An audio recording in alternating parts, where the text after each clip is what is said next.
ব্রহ্মপুরে গৌতম খুনের ঘটনায় অভিযুক্ত পরিমল রায় ও তার স্ত্রী সঙ্গীতা রায়কে একসঙ্গে বসিয়ে দীর্ঘক্ষণ জেরা করলেন পুলিশ সুপার। জেরায় উঠে আসলো বিভিন্ন তথ্য।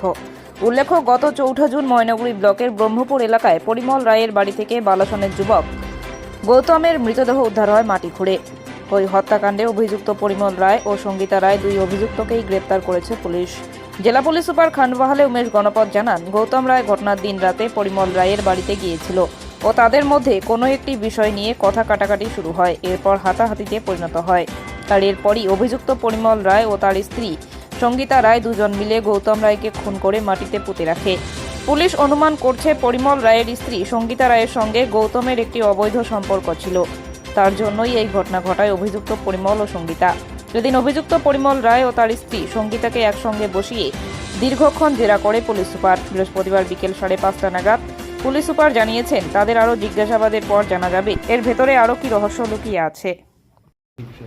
আপনারা জানেন কি 4 তারিখে এই মাসের 4 তারিখে ব্রহ্মপুরে আপনারা জানেন একটা বাইকের খোঁজ খবর নিতে আমরা একটা মার্ডার কেসটা ওখানে ডিটেক্ট করতে পেরেছিল। তারপরে সঙ্গে সঙ্গে আমাদের টিম আসাম চলে গিয়েছিল আর 6 তারিখে আমরা আসাম থেকে সঙ্গীতা রায়কে অ্যারেস্ট করেছিল। তারপরে আর তদন্ত করতে গতকাল আমাদের টিমটা যে মূল আসামি ছিল পরিমল রায়, মানে সঙ্গীতা রায়ের হাজব্যান্ড, ওকে অ্যারেস্ট করেছে। ওকে আমরা আজকে ওখান থেকে ট্রানজিট রিমান্ড করে নিয়ে আসছিল। আজকে আমরা আমাদের জলপাইগুড়ি কোর্টে পুলিশ করেছে, ওখান থেকে পিসিতে নেওয়া হবে আর এই কেসটা বাকি তদন্ত কন্টিনিউ।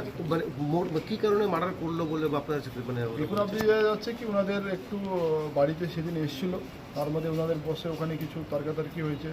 তারপরে ওর ওয়াইফের সঙ্গে কোনো ইস্যু, এইটার জন্য কোনো ইস্যু চলছিল, ওটার পরে ওরা এই কাণ্ডটা ওরা ঘটেছে।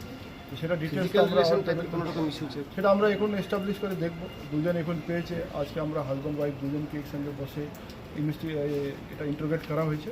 তারপরে যে তথ্যটা এসছে তার থেকে আমাদের ফার্দার ইনভেস্টিগেশন করা হবে। Thank you sir.